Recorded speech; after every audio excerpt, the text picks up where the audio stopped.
You're listening to Menopause Natural Solutions, episode 52, Hormonal Constipation.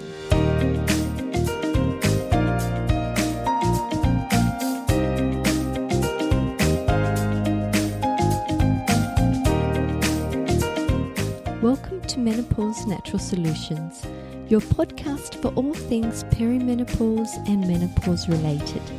Stay tuned as naturopath Jennifer Harrington explains how to use natural therapies to transform your health and happiness.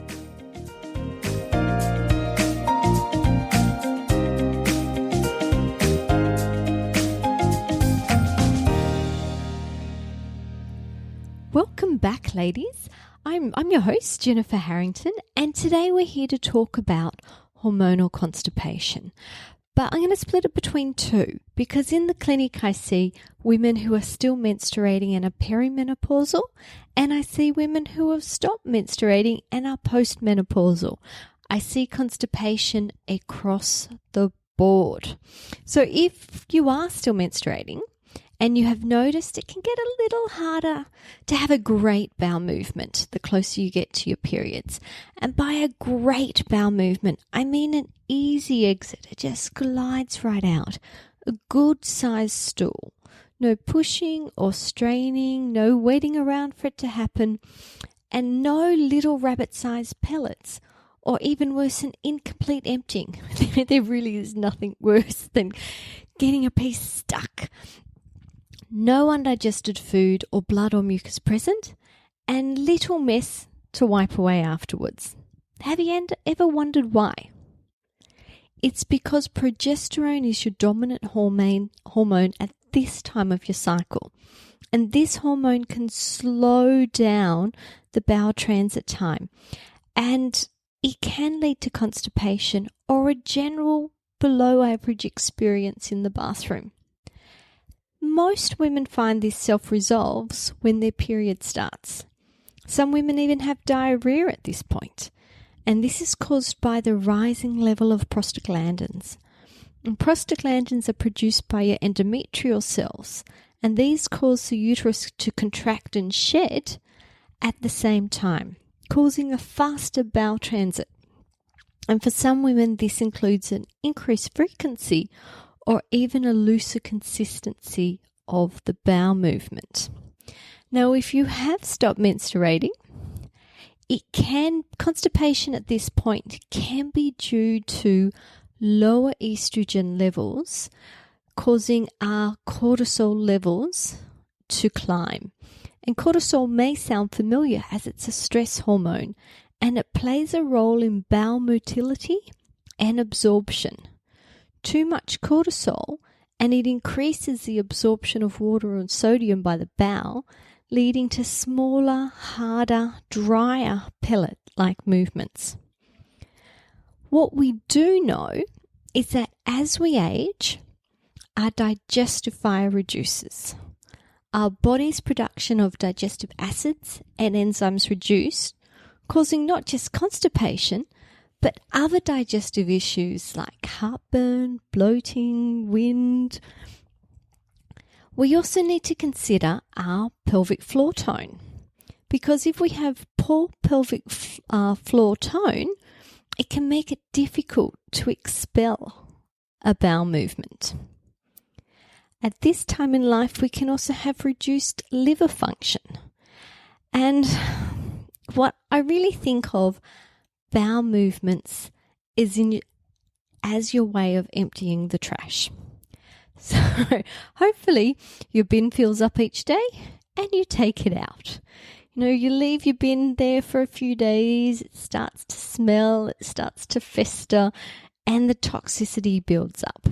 Well, it's the same in your body. If you're not emptying your bowel regularly, that toxicity builds. You get discomfort, you get wind, you get foul-smelling gas. So we need to find ways to increase bowel movements, but also to have a great bowel movement. It can also be caused by reduced thyroid function, as this lowers your metabolism in general, and unfortunately your thyroid function can reduce as we're going through the peri-menopausal menopausal transition. So what can we do about this? Well, we can actually do quite a lot. And from a lifestyle perspective, I actually start with, how are you eating? Do you sit and eat mindfully, or are you eating on the run? Eating on the run is not a good idea at all. It definitely reduces your digestive function. But if you do things slightly differently, say you sat and ate quietly, and then after you finished your meal, went for a gentle walk, this can actually increase your gut transit time by 30%. So that's the first simple little hack. Sit down and eat, and then when you've finished eating, go for a gentle walk around the block. Something else to consider is a squatty potty. I don't know if you've heard of these, but these are fabulous. They're little devices that go around your toilet. So when you sit down, you raise your legs, and raising the legs opens up the sigmoid colon for an easier bowel movement. And they're fabulous. So please have a look into one of those if you don't have it. Adding things into your diet, like apple cider vinegar, and having a tablespoon in a glass of warm water before your meals can help to increase that digestive fire we were talking about. Freshly squeezed lemon, and I use about half a freshly squeezed lemon in a glass of room temperature water. This is something you can add into your daily routine to also stimulate digestive fire. Now, we mentioned before that cortisol levels, which are a stress hormone, can increase the water absorption from your bowel, leading to harder pellets. How about we A, drink more water, and B, look at what we can do for stress management. We know that exercise is one of the best stress management tools, and we've already discussed going for a walk after your meal. But could you also add in things like yoga, Pilates, swimming, cycling? Any kind of movement is awesome. But when we're thinking about the reason why we're doing it is stress management, we could also do breathing exercises and meditation and other mindful techniques. Any bitter foods. So I think about greens like rocket and dandelion and kale, or maybe your citruses like your grapefruits and your lemons. They also help to stimulate your digestive fire. Fruits like pineapple and pawpaw, which is otherwise known as papaya, naturally contain digestive enzymes. So when we eat them, we get the additional digestive enzymes. You might prefer to have a look at some herbal teas. And the specific herbal teas for the digestive system include chamomile, peppermint, dandelion, ginger, fennel. These are all really easy to find digestive teas. And I have a recipe for you, and this is a stewed apple with cinnamon. A stewed apple is so soothing, and it also contains a lot of prebiotics, which is the food for your good bacteria.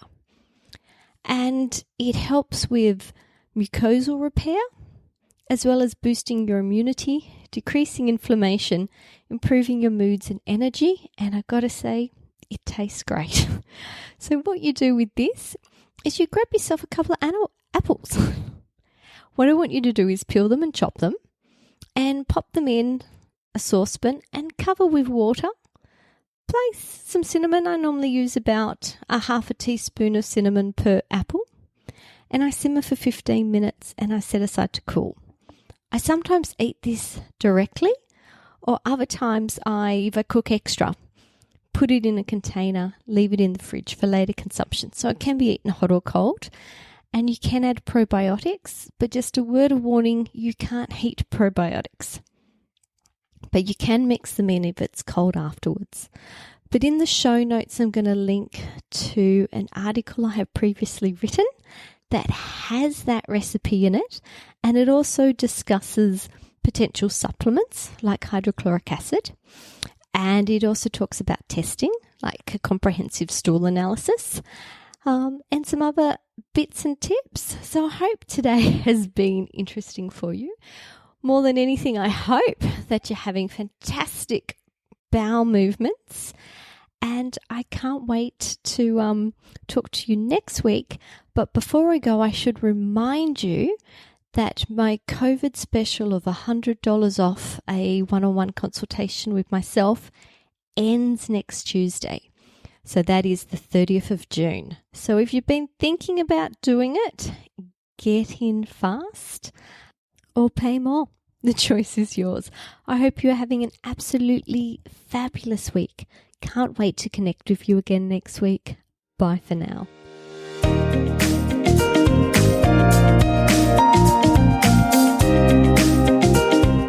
Thank you for listening to Menopause Natural Solution. This podcast contains general information about menopause. It is provided as a guide and is not intended to replace medical advice. Opinions of guests of their own, and this podcast does not endorse or accept responsibility for statements made by guests.